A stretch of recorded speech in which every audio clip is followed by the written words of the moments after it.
It's only 7:30 in the morning. Rob Scallon posted this video with the Guitarist from Knocked Loose 5 months ago. And YouTube didn't show it to me till last week, so fuck you, YouTube algorithm. But the dude dropped so many fucking gems that I think are gonna help you immensely with your production, riff writing, just the way you think about making music. And he went over these so fast, and there was so much information packed into it. So I had to do a video breaking down the different techniques and ideas that he describes in ways that I think will benefit you if you do MIDI guitar, but also if you're just like an actual guitarist, either or both. You know, there's so much cool shit in here. My favorite is called the Hale layer. Blew my mind, and I made my own Hale layer, which you can get for free in the link in the description. I was gonna make a whole pack of them, but you know what? I've just made so many sample packs lately, I'm just fucking done with them. And also, I think you should make your own. That's kind of what this whole thing is about, just straight creativity or gay creativity, either one. What tuning are you guys in? A standard. There's a lot of gross things that you can do in standard that you can't even do in drop. The fourth instead of the fifth. When he said the fourth instead of the fifth, he just breezed right over that. Let me show you what he means. Let's say they play A standard. Okay, so when he said the fourth, that would be D instead of the fifth, which is E. Because, you know, a regular chug would be... Oh, that's the Hale layer. Sorry.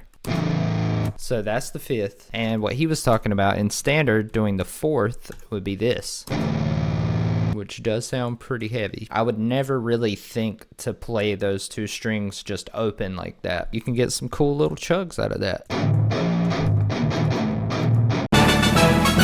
We're trying to create something that in the studio just makes us like kind of laugh. Have you ever written a riff where you're just like, man, this is ridiculous? Yeah. We try to chase that. That's a subtle point, but something I think is really important just to let yourself take in. We get so focused on making riffs or songs that are good that we lose sight of the fun of it, which is the whole point. Whenever you first started making music, it wasn't to get fans. It wasn't to make something that sounds as good as this band that you look up to. Maybe that was part of it, but it was mainly because it was fun. It's just like in the movie Step Brothers. Don't lose your dinosaurs. Remember when you're creating stuff to come from a place of what could this be? How could this be more ridiculous? How could it be more fun? All right, this is the juicy one. This is my favorite, the Hale layer. Ooh, this is so good. This is so good. It's gonna change your fucking life. The hell layer or the like nothing layer, like literally like it's just like texture at that point. Yeah. So I got so inspired by this point of the Hale layer that I decided to make my own, because he just kind of breezed past that like it was nothing. But holy shit, he talked about using these layers as not a musical or rhythmic thing, but like a full-on just texture. So I decided to get really fucking ridiculous and put together these 5 different guitar parts that would just be in the background of the actual breakdown. So listen, it sounds so evil. Maybe I went too far and it's something they wouldn't do, but I genuinely enjoyed making this. Let me show you the different parts. Okay, so I just have one chuggy boy, and then I have this going on the whole time, and then this, and this, which is the same thing as this one, but just a semitone up, so you get like a just evilness. Then I have this panned all around, just ridiculous. And like I said before, you can get that for free in the link in the description, but I encourage you to make your own, because that was really fun for me, just to get completely ridiculous with it. It's a ton of It's drive. just a ton of drive. And you can be creative with how you do that. Random overdrive pedals, that's what we started doing. And then we started moving to like max on gain pedals, like OBs, like, and then we found this pedal, Swollen Pickle. Using a bunch of different overdrive pedals. In the DAW, you can kind of relate that to using a bunch of different distortion, because the mid-tempo bass slash dubstep slash rock artist, Hades, she was on a live stream. I asked her what she does for vocals and stuff, and she talked about layering on like 7 different distortion plugins. Don't limit yourself to, if you want distortion, to being like, here's my distortion plugin, there's some distortion. You can stack a fuck ton of them. You could layer on 15 layers of distortion, and different distortions are going to get you different tones. So there's just an endless amount of things that you can do with distortion and these plugins, and you can just layer them in an infinite amount of different ways. This next one is crazy and changed the way I thought about making chords. Listen to this. We started using the pitchfork, so doing octave down, pitchfork stuff with half step intervals to make the high notes sound crazy. When that half step pitchfork is on, I'm just playing one note, but it's already crazy. So if you didn't know, a pitchfork in the actual guitar world is basically just where you can layer on harmonies to whatever you're playing. So what he does is one half step above or below. He didn't really specify, but the way you can recreate that with MIDI guitar, let's say you have a riff like this. If you wanted to do the whole pitchfork thing, just copy your MIDI and paste it and go a half step up or a half step down. Immediately adds like grit and evilness to it. You could even use some type of pitch plugin, like a pitch shifter, and do it up one semitone and then turn the mix to like 50%. Or you could export the guitar and then do one layer that's a half step above or below. That's what our breakdowns will consist of, is like low guys right here, and then juxtaposing it with high dudes.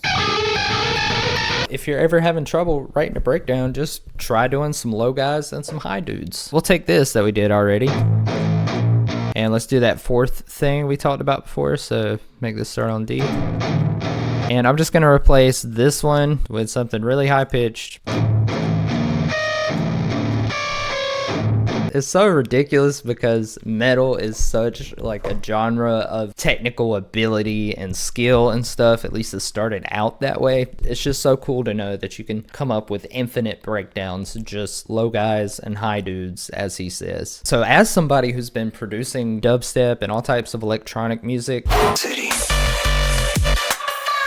and rocktronic, I really love this next one, and I think it's gonna help you a lot with your creativity. So a big part of the different songs is just different wild effects. Yeah, we'll turn the crazy chorus on and off within the part. Like it'll be like This is so key because it can help you so much with mixing as well. One of my favorite mixing clients, Low, you should check out his music. He's awesome. He does crazy shit. But one of my favorite things to do is to automate effects. Like, you would send me these screams and they already sound great. But what I would do every now and then at a part that I knew was supposed to sound like extra heavy, what I would do is like copy his vocal and then make one that's like a half step down or a half step up and like layer them and pan them different ways and shit, or put like a really strong chorus on his scream to give it more of a detune effect. I don't even think we have to go into the DAW to really understand this one. Just automate effects. And you can do this with anything. It doesn't have to just be chorus. Automate reverbs and delays and distortions, bit crushers. There's just an infinite amount of things you can do with this. Okay, how can we make this sound like an alien? Or how can we make this sound like the devil? This type of thinking has been completely transformative in my own songs. Like, one of my favorite songs that I've ever made is called You Cried a River, I Bled an Ocean, that I did with my brother Slick. The way that song came about wasn't from how I usually do songs, and ever since I've done that song, I've changed the way I think about writing a new song. That song came from a feeling rather than I'm gonna put this chord here and do this chord here. I did a free write where I just let myself experience my emotions, and whatever came out, and then I look at it and I'm like, how can I make something that represents this feeling or this imagery I see in my head? So connecting your art of music to different art, like one thing, Varian, another EDM artist that I look up to, what he does sometimes is he'll take like a piece of art, like like a painting or something like that really inspires him, and he'll think like, how can I make something that sounds like what this looks like? So taking art symbols or ideas from different forms of art and then figuring out how to musically represent that is not only a great way to make great songs, it's also a great thing to do whenever you just like don't have any inspiration. I've been inspired so many times by just like thinking of a concept and how to represent it musically rather than just coming at it from a pure music standpoint.